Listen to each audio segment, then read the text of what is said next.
welcome back to SimWorks part 3 of the Concorde build. If you haven't seen the previous 2 videos, then hopefully you'll check them out. But for the time being, today's one is going to be a little bit longer. It's a bit of a special day for us because after many months of building this simulator, this is the first time that we'll have put everything all back together, so the cockpit will look complete, and then we're going to turn it on, and hopefully you'll see this thing come alive and it will start to feel and look like a real aircraft simulator, whatever it is you want to do. So today what we're going to be talking about or showing you is we're going to be looking at the seats. We've had to modify the seats. We've scratch built them completely. Honestly, if I'd realized how difficult building seats was, we probably wouldn't have done it. We'd have taken some 737 ones or something and converted them. They've been a huge build just on their own and taken many weeks to get right.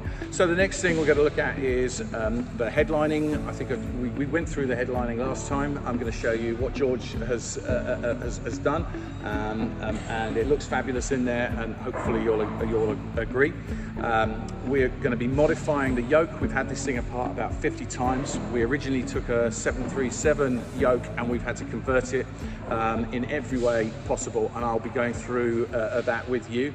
We're going to see James we're going to join James as he starts doing the welding to finish off these yokes, and then we're going to get them installed, and hopefully they're going to look as great as I hope they're going to be. But anyway, enough of me yabbering. Let's get into the next clip. Bye-bye. Okay, the Concorde seats. So we've made these as a replica from scratch. They're made out of 3mm steel, completely over-engineered. I have to say, I think I may have previously mentioned it, if we ever did this again, I would not do this. This has been our biggest nightmare of the build. So we've engineered this mechanism here, and we know just how frequently people are going to be slamming this up, bang, bang. So we've made this as robust as possible, and you could almost just stand there. You could do this for forever. There, I am pretty certain if this gets broken within the next 2 years, then I think maybe it's the beast that's come in here, because it's going to take the world's strongest man to be able to navigate his way around this system. It is truly robust. We just did not, we're based in Spain. If the client has a problem, the last thing we want to do is have to keep getting on airplanes to come out. So the things that are really need to be robust, like the seat, like the throttle, like the yokes, they're all pretty hard.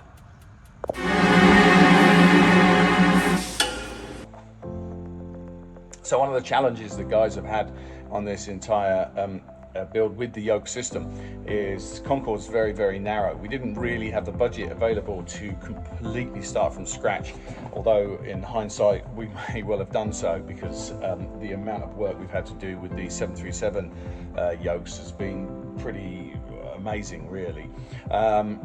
The challenge is we've had to take them down, as I mentioned earlier on. We've had to make them narrower.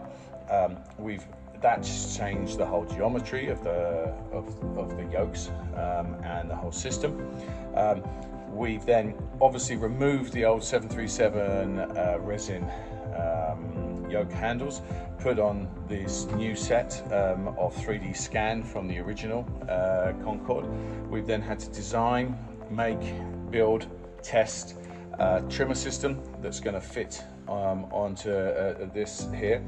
We've had to completely reconfigure the original system. I believe these yokes were originally Cockpit Turk, I think they're called, and there's very little left in there that was part of the original, not because there was any problems necessarily with the original, but because just to fit in the cockpit and with all the geometry changes, we've had to make huge, amount of changes, modifications.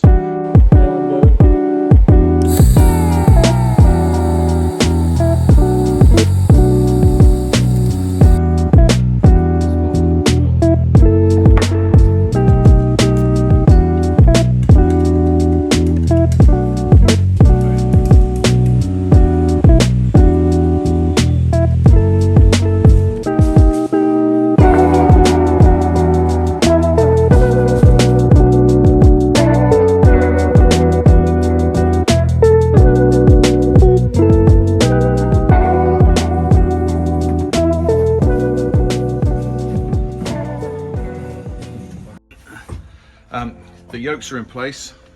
We just got the wiring placed down here temporarily. Obviously this wiring is going to be run underneath.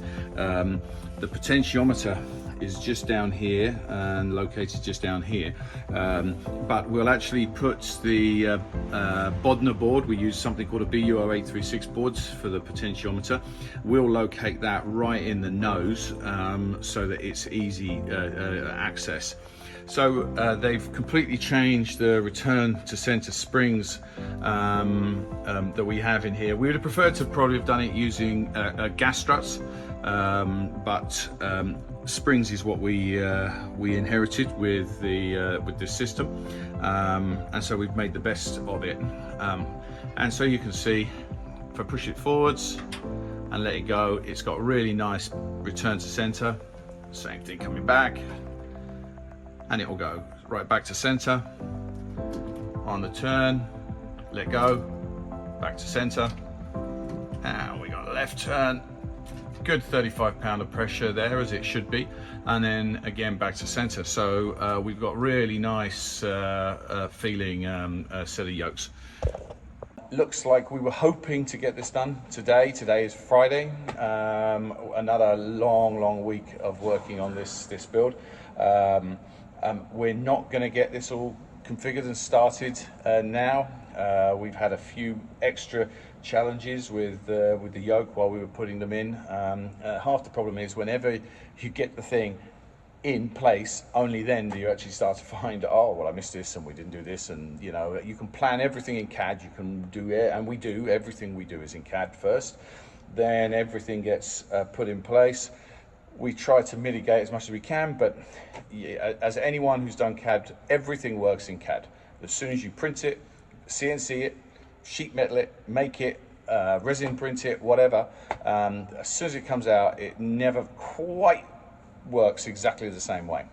Anyway, made a little bit of a mistake this morning. Got my scale slightly wrong, and normally an oxygen mask would just fit obviously right over the top of your face. That would be a bit of a problem with this. So ended up making these miniature oxygen masks. We're just going to call them prototypes, but yeah, that's what happens when you get your scale wrong and you're not paying enough attention. And that's the whole point of the prototyping process, and it's also what makes custom builds such a long process. And it's always difficult when people say to us, "Oh, will you build me a Cessna? Will you build me a XYZ?" We will tend to say, "Okay, no problem. This is the kind of set price. We're generally pretty good at pricing up work. We've done enough of these builds now, but we can't guarantee 3 months, 4 months, 5 months, because when we get into it, maybe Cessna, not a good example, but certainly something as complex as the Concorde, and I don't think it really gets that much more complex. Maybe the space shuttle. Anyone wants us to build them a space shuttle out there? We're your company. Okay, so that's the yokes. Headlining is now complete in here, and I know you can see behind me, but it looks great. I mean, we spent quite a lot of time in the real Concorde, and it feels like a real Concorde in here now. We changed the seats. We're just about to install the rails and the rail system for the seats. Pedestal is outside on the bench, just about to come in here. That's pretty much complete, bar one problem with the VHF electrical problem, which we're going to have to bench.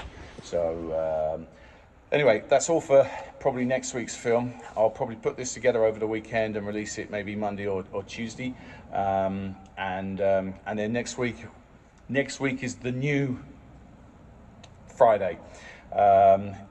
This project has pushed throughout. So anyway, we'll do our best. We're nearly there. We're nearly ready. We don't want to rush it. We want to make sure that everything is just perfect.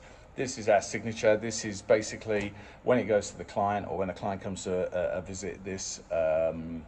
This represents us and all our efforts. So the last thing we ever want to do is have a client walk in and go, "What have I done?" Okay, we'll catch you next week.